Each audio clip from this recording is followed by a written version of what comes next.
Hello my lovely friends and welcome back.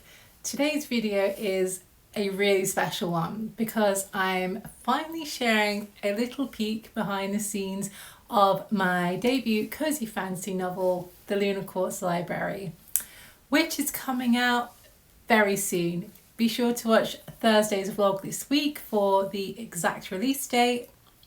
I wanted to take some time today to talk about the heart behind the story.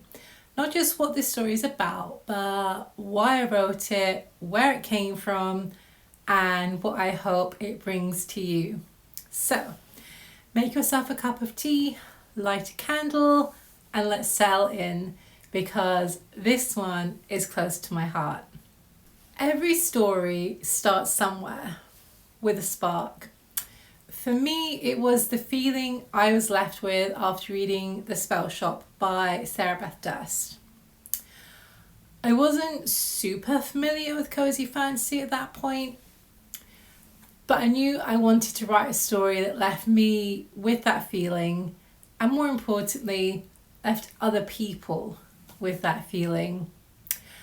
At the time, I think I was just craving a story that felt safe. A world that didn't demand adventure or danger, but offered a sort of quiet wonder instead. Somewhere you could just wander in and feel instantly at home. I also wanted to capture a feeling that many millennials have of wanting that certain magical letter that invites you to a magical world. There are so many jokes and memes online about waiting for said letter, so I thought it would be super fun to incorporate that into my story. After all, every writer has a little bit of personal wish fulfillment somewhere in their books, right? Except maybe thriller writers, or at least I hope so. I knew that I wanted a magical library at the centre of it all, and my love of crystals, of course, found its way into the story. My other non-negotiable was that the protagonist was over the age of 30 and that friendship was front and centre above romance. This stemmed from a lot of discourse online about the difficulties we face as women in making and keeping friendships as we get older and we have children or have other responsibilities placed upon us. This is something I definitely resonated with, so I focused on strong female friendships that I would want in my real life. And that's really where the Lunar Quartz Library began, as a wish for a place like that. A story you could step into and breathe again. Once I started writing, I realised this story wasn't just about a magical library. It was about the people. My protagonist Esme is tasked with opening the library, but quickly realises she can't do it alone. The relationships that she builds help her to learn more about who she really is and what she is capable of. It's about, for her, seeing that the way things have always been isn't the way things have to be, and that the past doesn't dictate the future. At its heart, the Lunar Quartz Library is about the way stories heal us, how they reflect parts of our own lives back to us, and how they can gently remind us that even in uncertain times, there's still light. I wanted this book to feel like a hug in story form, the kind of book you reach for when you need a soft place to land. A book that is filled with friends that you would love to have in real life to hang out with. A story that you could see yourself in. This story took shape slowly, and honestly, that felt right. I know in indie publishing that there is a trend to rapid release books. Some authors are putting out a book every few months, and whilst that is certainly one strategy, it's not for me. I really buckled down with writing the Lunar Quartz Library in January of this year, so basically 9 months. Before that, I spent over a month planning the story. Sometimes the story just kind of flowed out of me, and other times it just needed to rest for a while. My brain often needs time to just mull things over for a while before diving back in.